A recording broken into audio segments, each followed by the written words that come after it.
because the management and transparency is what's very important. So once you submit a referral, you're going to have your own Home Advantage account, and it's going to tell you where everything sits. So if you have 10 referrals that you've sent into the network, it's going to give you all 10 referrals. It's going to tell you every milestone that that client is sitting in, whether they're touring homes, whether they're in escrow. And you now can manage through the Home Advantage application as far as what your pipeline looks like for the referrals that you've sent.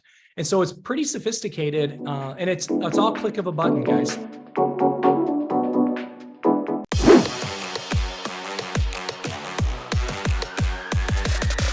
LabCoatAgents podcast.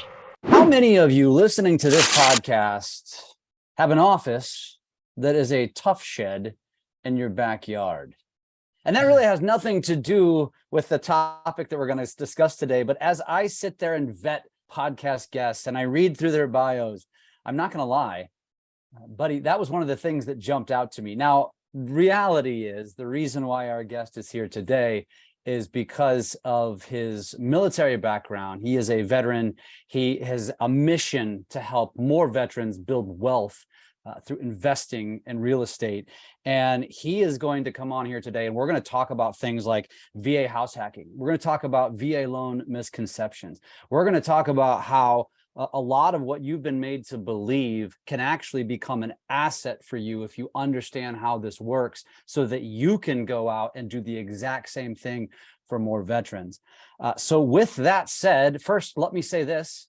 Thank you for your service. And thank you for what you're doing for all of our servicemen. And welcome to the show, Buddy Rushing. Well, thanks, man. I really appreciate that. And I appreciate the support. It does mean a lot. My father grew up, he was drafted into the Marine Corps during Vietnam. And whenever they came back from that really horrible experience, for most of the guys that went over there, my dad included, there was, as you know, a lot of hate, and it was directed toward the Marines and the soldiers and so on. And that scarred my dad for life. That's to put it mildly. And so I understand that, now it's pretty common to show your support for military, regardless of whether you believe in the war that we're fighting. America is very pro-military now, but I will tell you, it doesn't go unnoticed. So thank you, honestly. Appreciate it. Well, I mean, the thank you belongs with you. So thank you. But so before we get too deep in that, I have to, obviously I teased this, and I think it was kind of fascinating because as a result of COVID, I never even thought prior to COVID, like working from home to be a thing. And now I can't imagine going back to the office. I go Absolutely. in maybe once a month to pick up the mail, and you work from a tough shed in your backyard. I got to hear this. Tell me a little bit about this.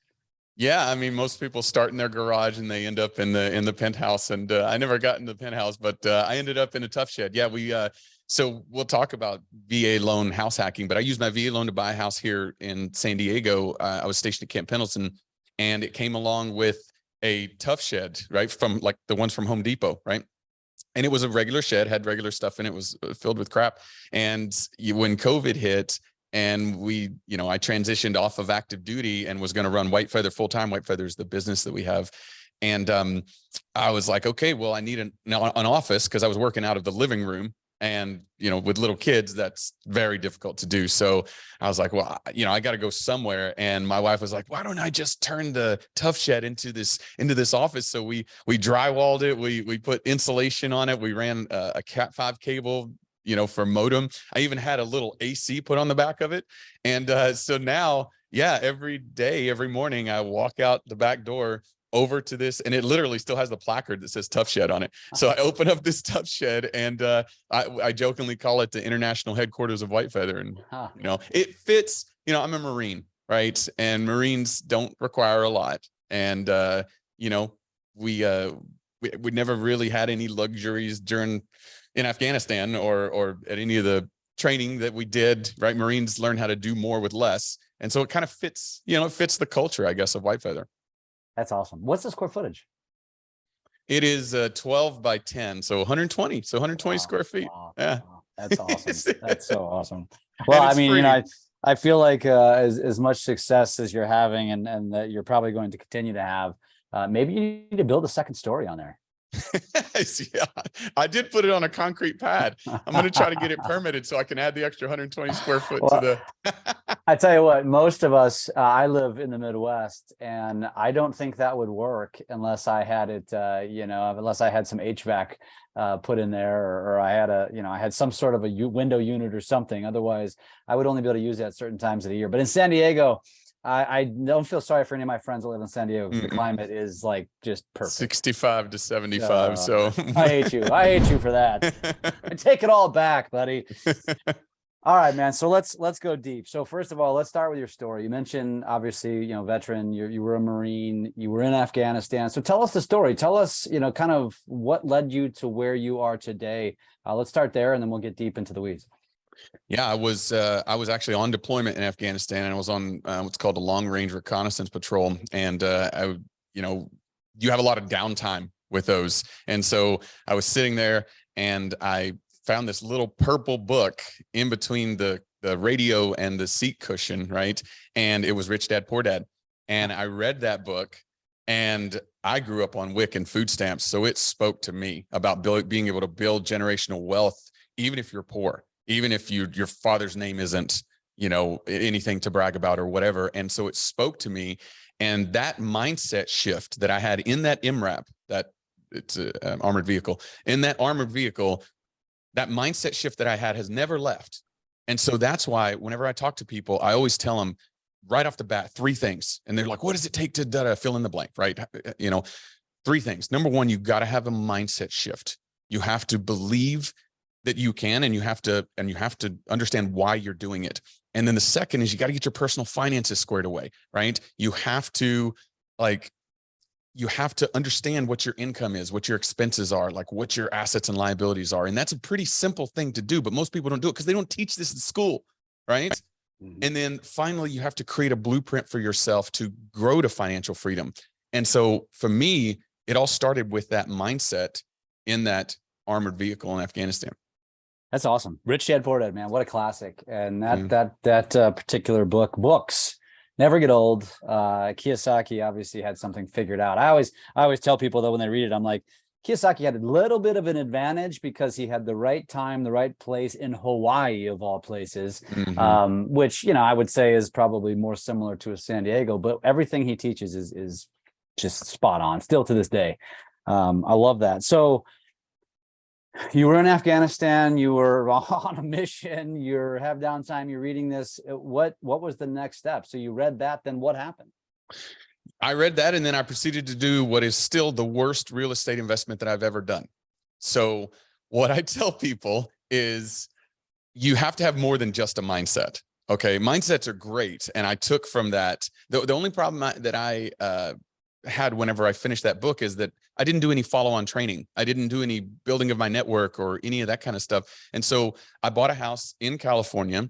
And I talked to the real estate agent and I said, hey, is now a good time? I want to buy an old house. I want to fix it up and I want to sell it and make lots of money because that's what I've heard works. And is now a good time to buy? And he goes, June 2007, it's a great time to buy. And so I proceeded to buy a house, and my wife and I spent 1.5 years and all of our money renovating it. And we got it appraised at the end of that 1.5 years, and it was worth half of what we bought it at. Oh. So we started our journey with a negative net worth. Wow. And built from there. I mean, that actually, I would argue, is the best experience anybody can have, because if you have the right experience on the first one, it gives you that, unrealistic reality because that isn't reality. We all know that if you do this, and I've done plenty of it as well, and lost more than I've won, especially as I was going through the learning phase. It's probably what helped create the foundation for where you are today. So where'd you go from there? I'm shocked you didn't quit right then and there. That's a great point that I'd love to. I'm glad you brought it up, because why wouldn't you? I had just had my first experience had just been devastating. Why in the world not be like, real estate sucks. Let's push back from the table. This is terrible. It's all lies. But I don't know why. And I would love to say there was some noble flash of lightning or inspirational moment. But really, my wife and I looked at each other and we said, wait a minute. This was in 29 Palms, California, which is a Marine base, right? And we're like, okay, so it's 2009 now. Our house has lost half its value, but every house has lost half its value. And because there's wars in Afghanistan and Iraq, they're increasing the amount of people on the bases and increasing their BAH, which is what they used to pay for housing, for rent and whatever. So rents have gone up. So houses are half of what they were, but rents have gone up. We can buy cash flow properties. We're just going to have to do it a little more creatively now because we don't have a lot of money. So check this out. And this is a true story. We had saved up between the two of us $16,000 for our wedding, right? So our families, we don't come from much money. And so for us, we knew we were going to have to pay for everything ourselves. And so that's all the money we had in the world, was that $16,000. And we're driving down to Palm Springs through the desert. And we look at each other and say, why don't we instead, we've seen this opportunity where it's houses are half off, rent has gone up. Why don't we use this $16,000 to buy an investment property and get married at the courthouse? And then we will just have our wedding later whenever we can afford it, when it's the right thing to do. So I'm not kidding. We drove to San Bernardino County Courthouse. Court records are still there. We paid like $300 to get married by the Justice of Peace or whatever. And then we went back and we bought the El Dorado property, which was a double foreclosed property that we got for $68,000, and it rented for $950, and it was brand new.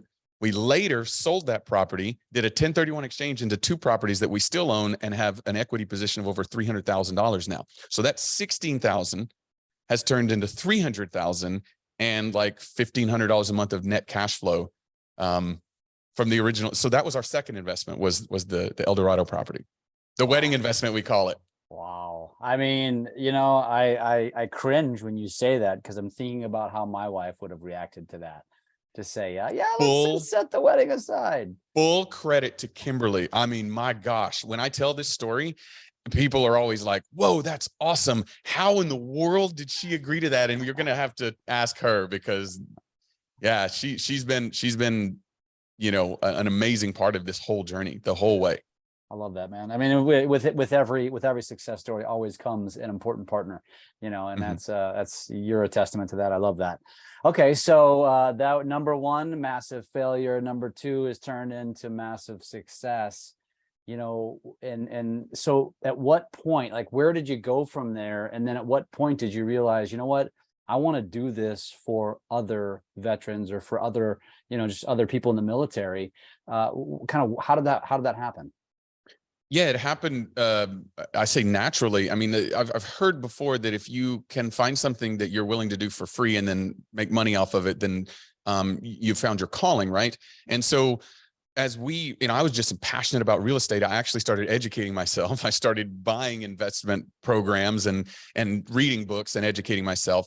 And I would just blab about it. I went on several other deployments to Afghanistan, multiple missions, and training exercises and things like that. And you have a lot of downtime during those times. And so I would just blab constantly about real estate, was so passionate about it because I saw that as my way of being able to change the legacy of my family forever, right? For as far back as I can remember, we've been poor, right? Even before me and before my dad and so on.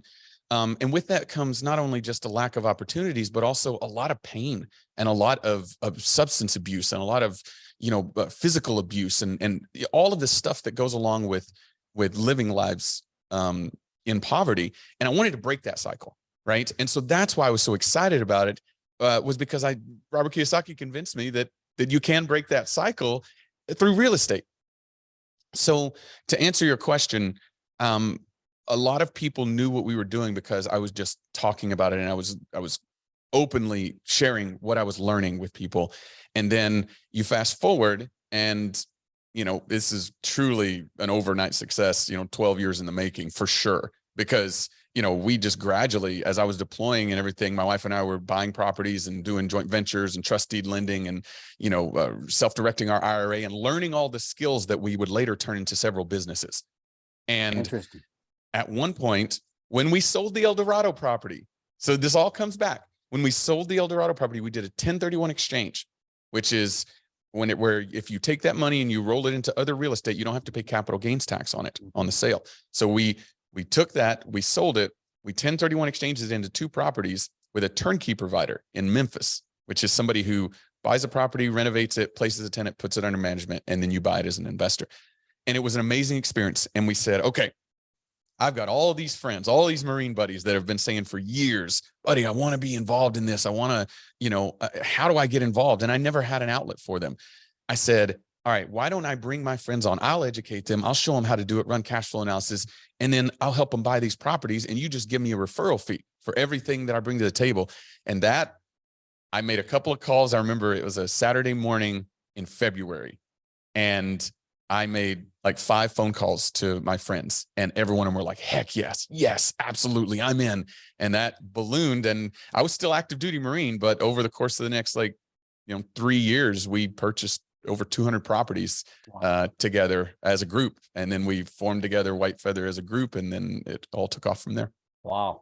So a couple of questions. One, did you have any other employment at that time, or was your employment being a Marine? Yeah, just active duty Marine. In fact, that was the only money that was coming into our only W-2 money that was coming into our house, because my wife worked on the business, but we were very small time. It wasn't like our business was creating, even hundreds of thousands of dollars of income. They were small rental properties that we were building as we could afford to. Sure. Yeah, it's reality. And then why Memphis? It just so happens, I could tell you that Memphis is a phenomenal place to invest because of the macro and micro trends, and because of and all this stuff is true. But I didn't know any of that. That was not why I invested there. I invested there because I met a guy named Matt who had a turnkey business there, and the numbers looked great. And I had read also that Memphis was a great place to invest. So, so I'd love to, it turns out it's correct. Memphis is a tremendous place to buy rental properties. And now we have bought hundreds there, but yeah, that was, it was because I trusted him. And this is actually an important point, right? I've definitely done the best deals I've ever done whenever I bank on the person, as opposed to the market or the deal or whatever. And I think you probably would agree with that, right? Absolutely. Although I think some people would also say they got duped by a person. And so, sure. There might be a lesson in there because there are a lot of, for lack of a better term, con artists who are good at convincing you that this market or that market is the next best market. And we all know that it doesn't matter how great the market is historically or as a whole, there's always bad apples everywhere. And there's bad deals, there's bad tenants, there's just things go wrong. And there's a lot of Memphises, especially in the Midwest, especially for West Coast and East Coasters, because they look at the Midwest and they say, oh God, there's still $100,000 properties. That's insane. I want to buy. But what would be your advice to somebody who, because I'm sure there's somebody listening to this that said, yeah, I thought the same thing about an individual and I got duped. So would you say you feel like you got lucky, or was there a certain characteristic that you looked for in a person? And coming from a Marine, I think maybe you have a little bit more, a different lens. But what would you say is the best advice you would give somebody as they're looking to find that person to trust to go down this path? That's a phenomenal point. And I'm glad that you brought that up, because I do tend to focus a little more on the optimistic side of everything. It's just my nature. Sounds weird from a Marine, but I'm just optimistic about it. But you're right, because there are people out there who absolutely will con you and and if you just take them at their word, then you're the easiest prey ever. But what I look for in vetting a partner is I look for extreme transparency that can be validated, right? So for instance, if I ask you, show me the scope of work, because I've got taken advantage of by contractors before that were basically lying, right? And I say, okay, you're going to renovate this. You're saying the renovation budget is $30,000. Show me the scope of work. And then I look, and then if you're willing to show me a by line item scope of work, which a lot of contractors are not, a lot of builders are not willing to do that, right?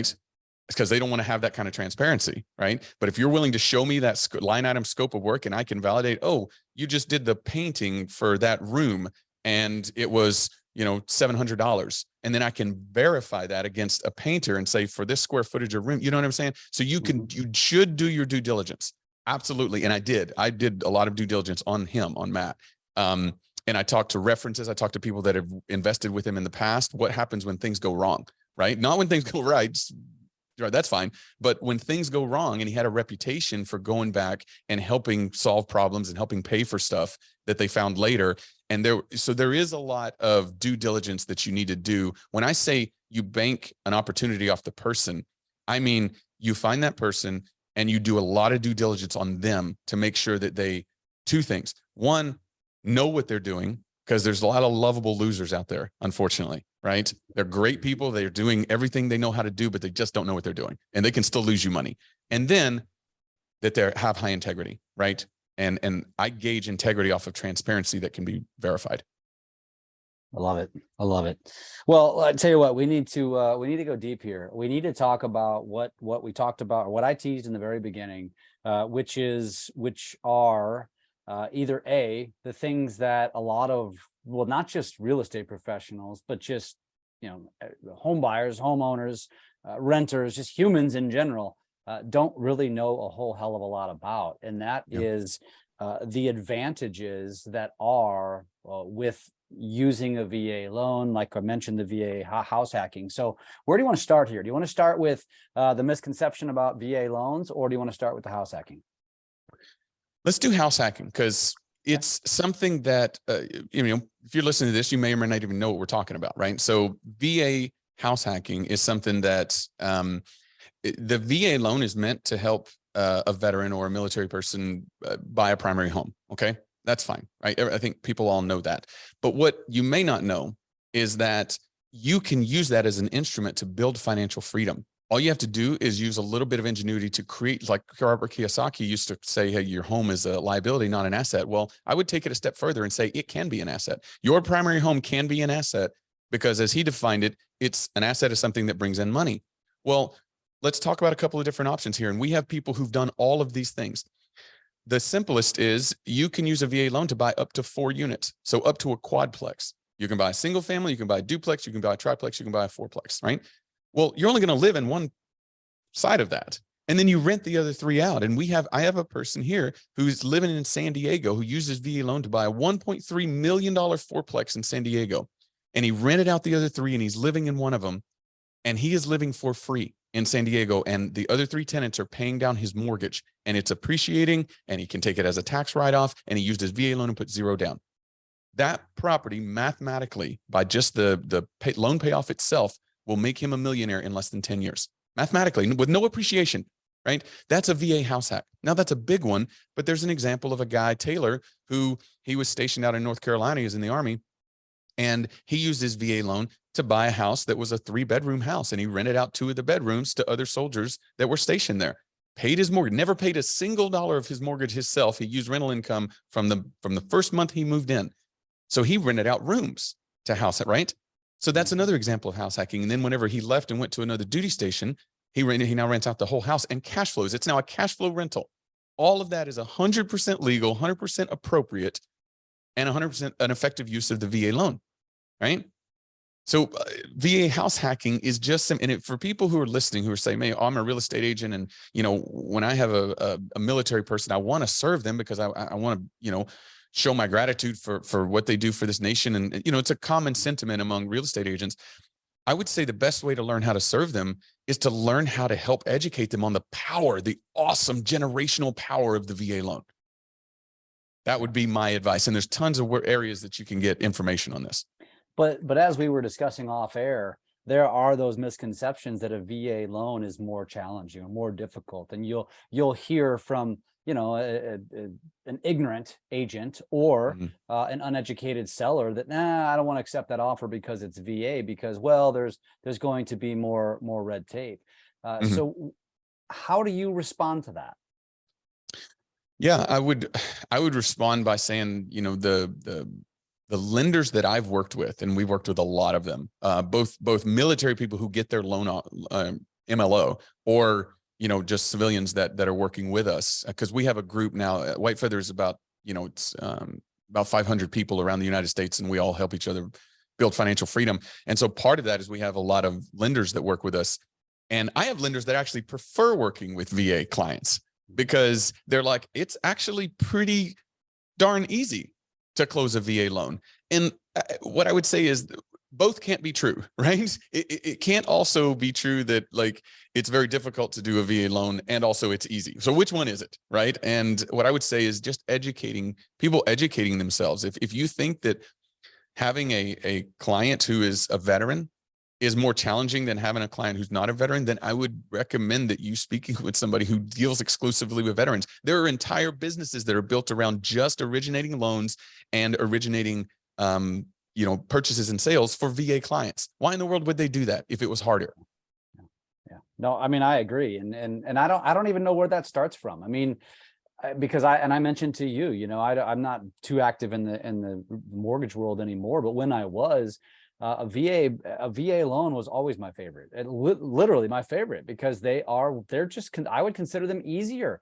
I would say that the parameters were more lax because it's designed to put somebody into a home or into a loan that based upon their service, essentially. And so it's less judgmental about some of the traditional factors. Yes, they're all play a part.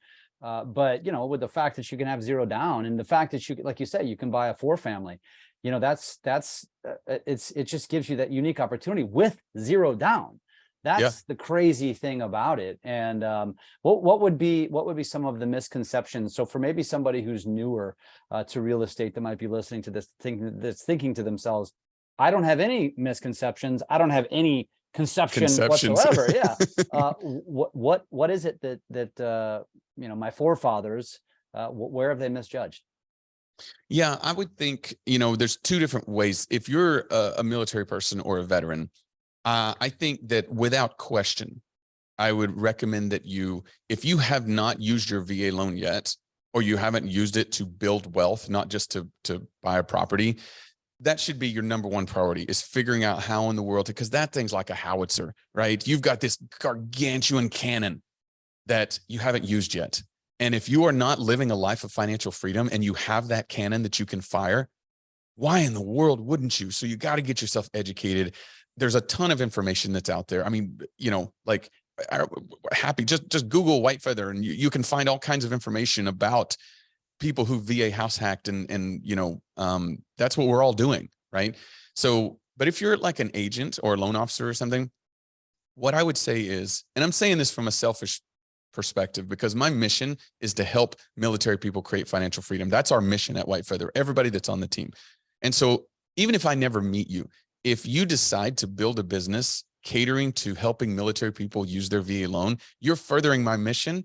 You're furthering the mission of White Feather without us ever even meeting. So yeah, I do think that if I were an agent and I were like, man, because everything's about carving out your niche, right? It's the niche agents that survive the downturns. It's the niche agents that build 7-figure businesses, right? Whether you're a loan officer, whether you're a real estate agent, whatever, it's about niche, right? Finding your target. So if you can become an expert at helping military, then not only have you found your niche, but who's going to come against you? Who's going to judge you negatively for trying to help veterans have a home, right? So you've got a moat around your business at the same time as you've got your niche. So that's what I would tell people is if you have no conceptions at all, try on the conception of maybe let's help our military buy houses. Do you think that there is an advantage? Because I do feel like there has been an influx over the last probably 10 or 15 years, maybe more recent, of veterans getting into the real estate business, whether it's mortgage, whether it's real estate, and they use that to their advantage with other veterans.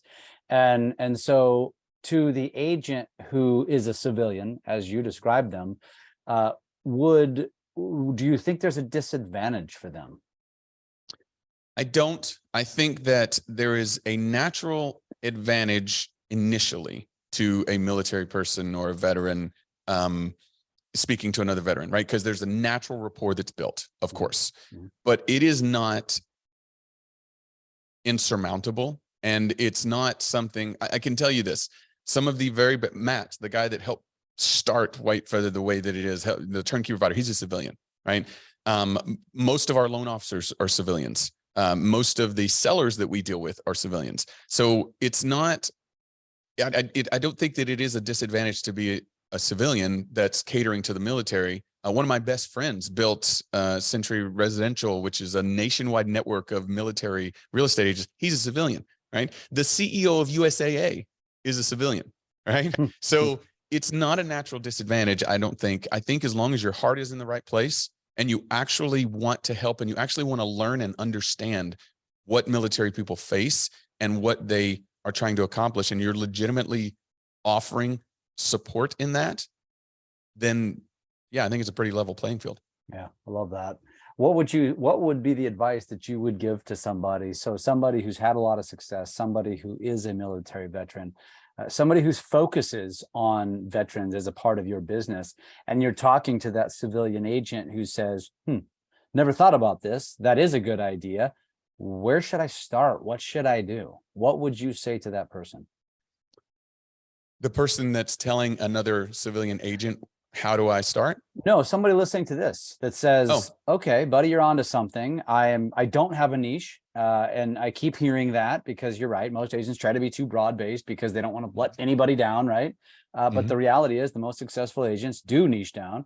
And so in this particular case, if they wanted to do that, where would you suggest that they start? How do you even penetrate and beyond the educational piece? Because I think that's going to be your first answer.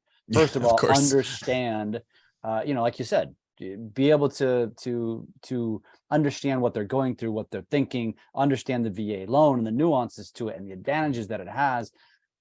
What would you say beyond that? I would say first you have to start with why you want to do this, right? If it's niche just for niche's sake, you're going to feel that. You're going to feel the disingenuous nature of, because first thing I'm going to ask you, if you say, hey man, I'd love to work with you. I work exclusively with military people. Be like, oh, that's awesome. Did you serve? Oh no, I didn't serve, but this is why I'm doing it. And if your reason is genuine, then I can feel that. If your reason is not genuine, it's just you're trying to niche down to make money, I can feel that too.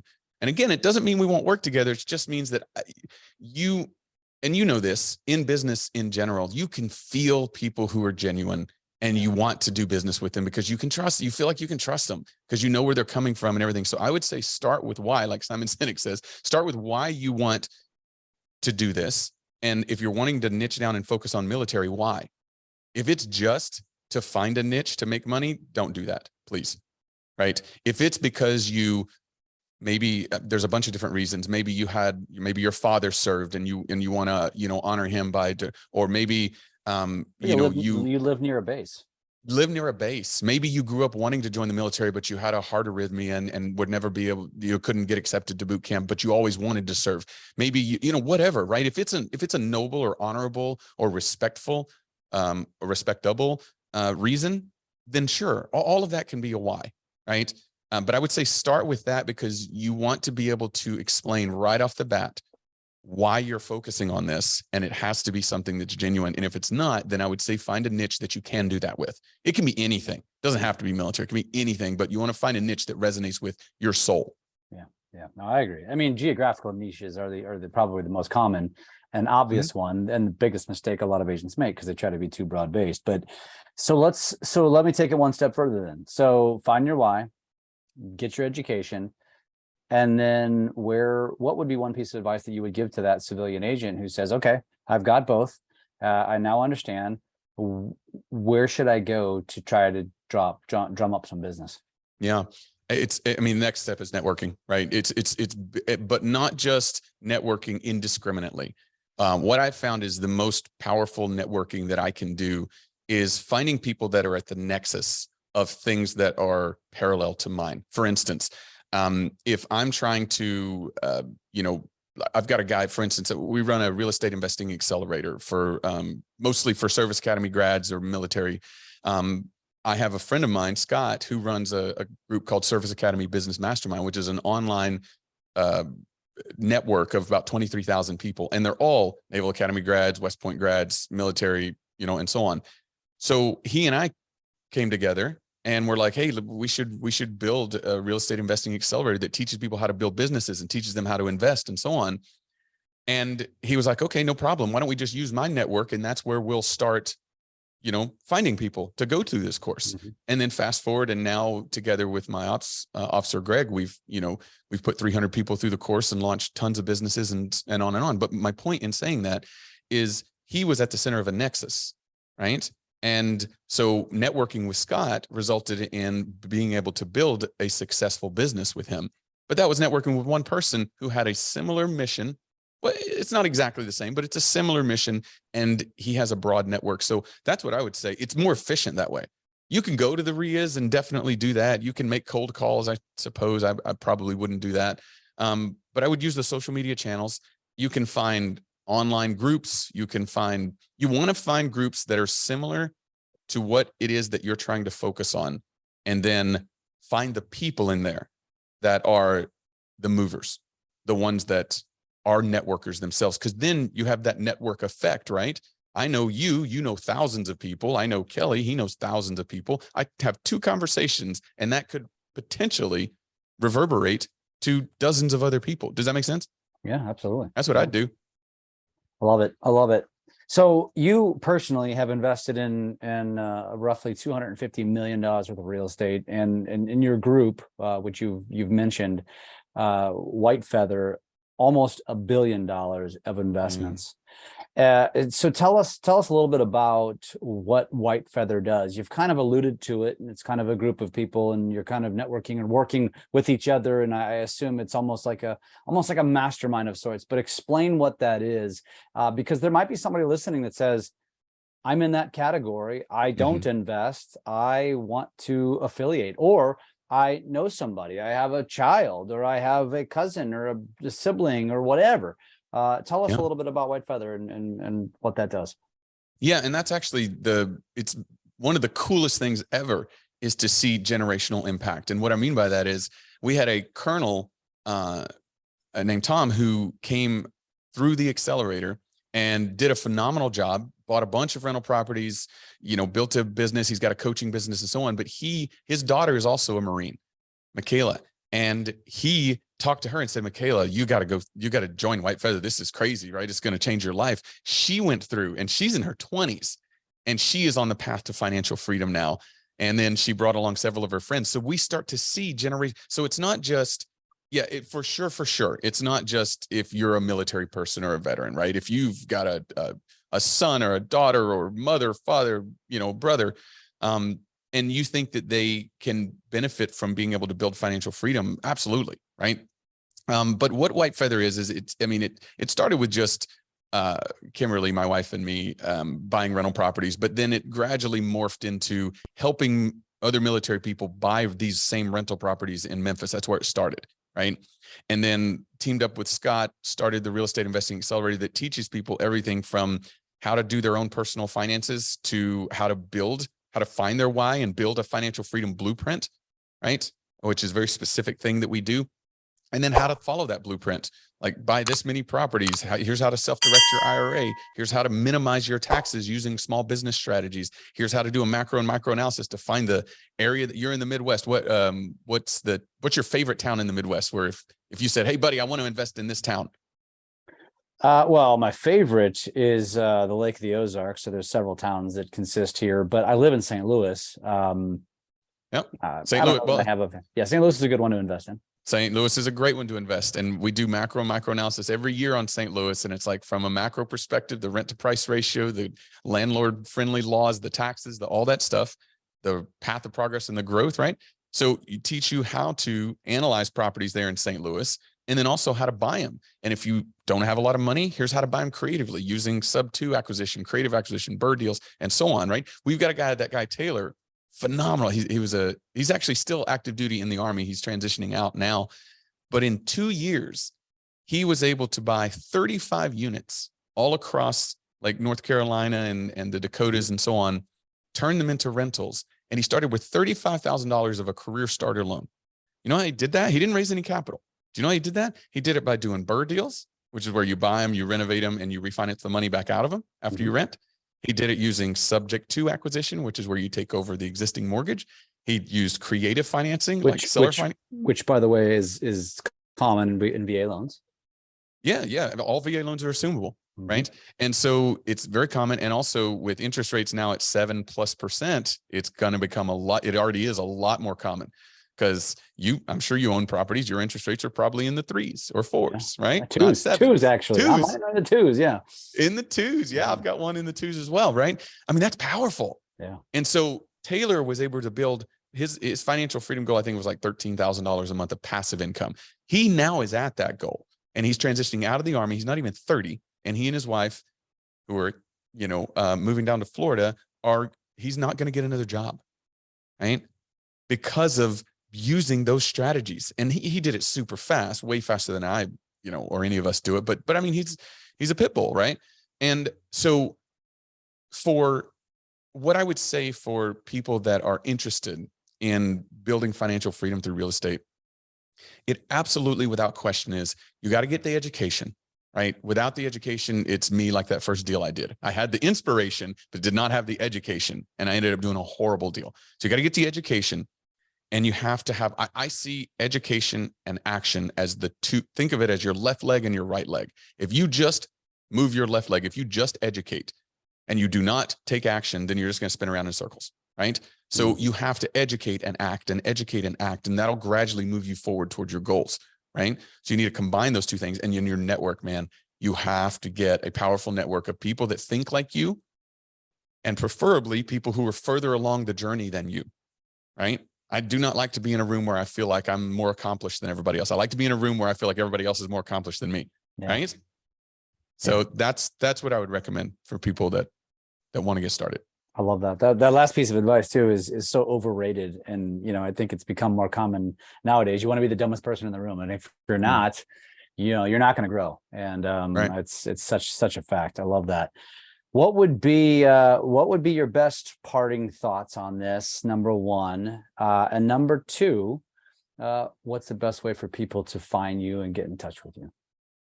Yeah, I think right now the biggest thing that I see is after last year was a turbulent year for literally everybody. I mean, medical device sales, biotech, real estate agents, loan officers. I mean, refinance market completely dried up, like every stock market, crypto winter. I mean, I could go on and on, right? Now banks are closing, and you think the world is falling apart. But let me ask you this, and I'm pretty sure that I know your answer. What do you think about turbulent times as a business builder, as an investor? What is your thought when you hear turbulent times? Well, as someone who's been through a bunch of them and went through 07 and 08, I know that the turbulent times is typically how you come out of that is what defines your future success. I think most crawl into a hole, others double, triple down, and really sometimes just staying mentally stable enough to withstand it and get through. That would be my exactly. And you hit both of them perfectly. One is the personal side of it, and it's developing resilience, adaptability, right? Retooling. I've had to shut down one part of the business and retool the other part of the business, right? And things like that. And it's the businesses and the people that are most able to adapt that come through and are stronger on the other side. So that was a fantastic thing to hit, and thank you for that. The other part was kind of what I was alluding to, which is the opportunities. There are generational opportunities that exist right now in real estate. And the reason for that is because you've had interest rates that have skyrocketed faster than they ever have in our entire lifetimes, right? They've more than doubled in less than a 9-month span, right? And so that shock takes the buyers out of the marketplace. Sellers are sitting on a ton of equity and low interest rates. And so they're hesitant to sell because they'd be trading down, not trading up. Yeah. And so you've got this grind to a halt, but then you still have all of the opportunities that exist whenever lifestyle things happen. When there's a death in the family and it passes to the heirs, they don't care what the low interest rate is. When there's a divorce and you have to get rid of the asset, you can't quibble over what the interest rate is. You have to sell the thing. Yeah. And so you can either sell it at a steep discount to a buyer that needs to get a 7% interest, or if you have creative acquisition people, then they can come in and do all the stuff we just talked about, taking it subject to, right, acquiring all that stuff. I think for the creative investor, there is a generational opportunity right now. And so we've built an entire acquisition wing of White Feather to hit those opportunities. So that's what I would say. The mindset right now for people, like parting thought, there is more opportunity right now than you can possibly imagine. You just have to have the mindset, the resilience, and you have to know where to look. And the other thing was, how do you get in touch? Sorry. Yeah. So you can find me on social media on LinkedIn. It's just Edward Rushing. I think on Facebook it's Buddy Rushing, which is my nickname. And then whitefeatherinvestments.com is our website. Any of those can. Where are you most active on? Where are you most active on social? I would say Facebook. Yeah. I mean, I get notifications. And you're not, every and day your and stuff. name is Edward or Buddy on Facebook? Buddy. Yeah. Buddy Rushing. Yep. Awesome. Awesome, man. Dude, this has been great. It's been a great conversation. I think it's a great reminder. Even things like VA loans being assumable, I think sometimes you just forget about or take that for granted because it typically doesn't come into play. And right now it is coming into massive play because like you said, if you as an agent stumble upon a seller that happens to be a veteran that may just, they're not thinking about that, or maybe they didn't know, and you can advise something like that, man, that's a game changer for a buyer. To get into that 2, 3, 4% loan where who knows, man? I mean, I think there's speculation rates are going to dip. How much are they going to dip? And there's a lot of opportunity with the VA homeowners currently have such a unique advantage when selling their home for that reason. It's insane. That's a fantastic point. I had a friend of mine, Brandon, who's in the Navy. He's an agent. He recently helped somebody get a VA loan, assume a VA loan, and it was 2.375, and it had amortized 2 years already. So do you know what's interesting about a 2.375 that's 2 years into the amortization schedule? You're already paying more toward principal every month than you are interest. Yeah. Do you know if you get a 7%? Here's a math quiz for you. Probably just take a guess. If you originate a 7% interest financed 30-year fixed mortgage right now, how many years until you start paying more toward principal than interest? Take a wild guess. I'll say 12. It's closer to 20, but yeah. Wow. Yep. Closer to 20. So literally, but if you assume instead that VA loan, you're already paying more toward principal, which means your wealth, your equity is building rapidly. Yeah. Right. It's a huge opportunity. Yeah. And if you've never scoured amortization schedules like some of us have, and I probably should have known that, but I don't scour them like I used to. It's fascinating because like you just said, it's very uncommon in a traditional world to be paying more towards principal than interest in the beginning of a loan. It's almost unheard of.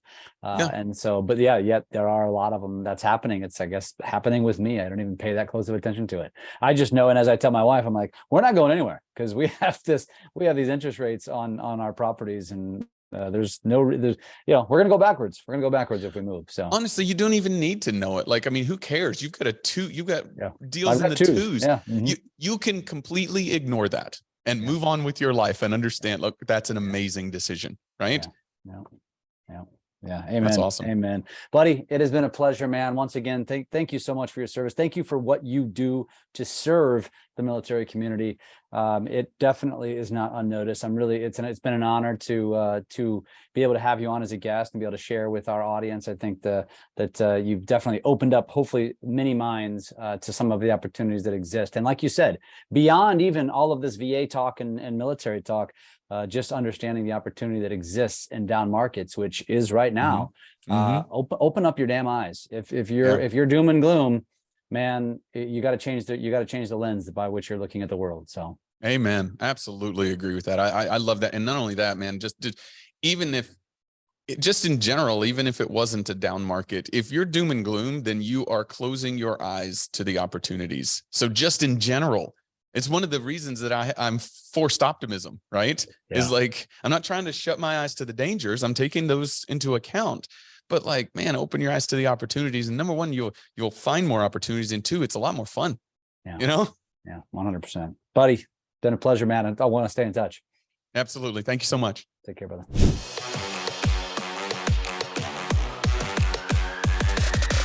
LabCoatAgents Podcast.